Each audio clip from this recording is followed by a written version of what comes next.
My favorite part of the show. When we sum up all of the conversation that we had into one final thought. So we are going to start with producer. Wait a minute. Since the producer rarely ever talks, producer, go ahead and sum up, all your thoughts about the conversation that we just had, and give us your final moments. We're gonna call it final moments. Final moments. Final moment. Well, no, like that's that. not that's not like final destination and shit. Just give us your What's your closing story? Okay, cool. You said what? Closing story. Yeah, give us your closing story. Closing story. Or closing argument. Closing argument. Closing argument. Give us your closing argument. I don't appreciate how y'all just had like a 5-minute. I gave you time to think. I mean, I don't really know what to say because, like, Gen Z has been talked about so much to the point where it's like, what hasn't been said about it? Like, it's either the older generations talking down about Gen Z because of how we came up and how, like, the generation and era we was born in, or it's just about everything that Gen Z hasn't accomplished or what we could do, but we just choose not to. That's a fact. Okay. Good shit. Yeah. Camilla? My concluding argument? Yeah. Closing argument? Closing argument. Or closing statement. All right. Closing. I like closing statement. Because I'm not arguing. Did y'all already forget what it was? Yeah. Yeah, they did. We found it though. Yeah.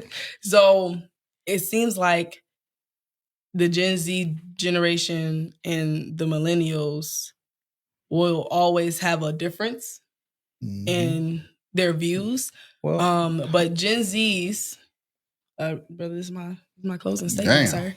But Gen Z's, I want to say all Gen Z's are bad. Not all Gen Z's are like other Gen Z's and everything like that. It's some Gen Zers that, are somewhat like millennials. They, reflect whatever millennial they saw and how they move and operate. So, just because some Gen Zers fall in the years doesn't mean that that's what they apply to. And, I feel like one thing I can say about millennials is that y'all look good at y'all age. Like, y'all really don't be looking y'all age. Some of these Gen Zers be looking I don't know who Like, no offense to a lot of millennials, but some of them know be.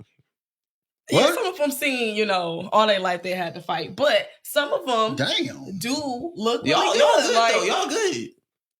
Like some of y'all look really good. So, I mean, I feel like the balance will never be there. If you're open to seeing both sides, then why you look like you being offended, MNG? Nobody said you didn't look your like. I'm letting you finish your statement. You feel like you fought a I lot feel of like battles? you look your age. No, I'm joking. That was a joke, Mr. Nice Guy. You so nice to me. I'm sorry to say that, sir. Damn. All right, I guess I'll go for sure. Closing statement. Yeah, closing argument statement. Actually, I think the government input this shit as far as Gen Z, baby boomers, so we can have something to argue about. I think it was just human beings evolving as the world or as time progressed. I think if we all can take a page out of each other book and learn something different, because everybody I know I don't know everything. He don't know everything. She don't know everything.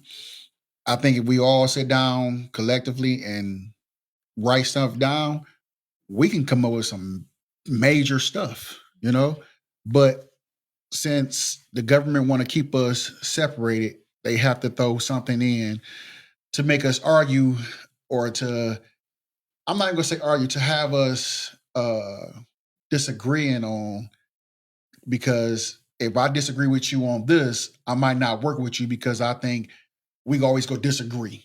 So I think we all need to just sit down and talk to each other and find out, damn, we got so much stuff that we do alike. You know what I'm saying? So with that being said, y'all punk ass get stronger. That's all. You want your picture? Yeah. Cue me up. Cue me up. We really need some. We really need some music for him. Cue I me told up. you. I told you we should have did it, bro. And we need the little applause. Look, when we upgrade, we're gonna get that soundboard. Bet I'm with it. Cue me up. All right, you queued up, sir. All right. I'm trying to make this short. Lies. We a little over an hour. Hello. Yeah, a little over an hour. A little bit. You know, thinking about the next generation. Matter of fact, thinking about when I was raised and think about what the baby boomers used to say about us, with the older versions of Generation X used to say about us, what they said about Generation X, what they said about Generation Y, millennials, and how they all looked at us as if we wasn't going to be something and we wasn't going to contribute out to the world. But yet we changed our perspective on the world as the world started to change around us. We rose to the challenge time and time again, regardless of what the previous generations thought about us, whether they thought that we were lazy, thought that we were going to be uneducated, thought that we was going to have the highest number of dropouts. Whatever the case is, most of us rose to the occasion and proved them wrong. I was even doubted when I was a kid, when I was coming up by my own very family members. And yet I stood the test of time and overcame certain family members that was in a position that I was in, and actually took hold of opportunities and raised a phenomenal child. Some can't say that. So what I say to you and I say to everybody is that when we look at the next generation, we have to look at them as we are guiding them. We got to look at them with an open heart. We got to look at them with an open mind. We have to look at them with open arms, because they need us the most, because they are the kings and queens of the next generation. We have to be able to bestow the crown and the baton and the torch to them to lead the next group. And if we cannot understand and show them the ropes, whether we have been entrepreneurs or not, or link them or network them with other entrepreneurs to be able to create the next generation of generational wealth, something that we probably wasn't able to establish then, but we can get them to establish in the next situation, that needs to be us. That starts with us to teach them. We couldn't be taught the things that our parents was, because they were already segregated out of that situation, and the information wasn't there. The information is now here, and we're no longer segregated from that knowledge. We need to go ahead, put ourselves in that knowledge position to gain that knowledge, to do those things, then turn around and go and teach that to the next generation and move forward. Start them with their own bank account. Start them with their own investment account when they come right out of the womb. You have their social security number. You can do those things. It's not that we misunderstand the next generation. We're just too ignorant to open up our minds to understand that generation. And I said I'm going to keep it short and sweet. And that's exactly what I'm going to do. We need like an audio for some snaps, like it's a poetry event. Like, so, I'm MNG, Jeff No Chaser, special guest Camilla.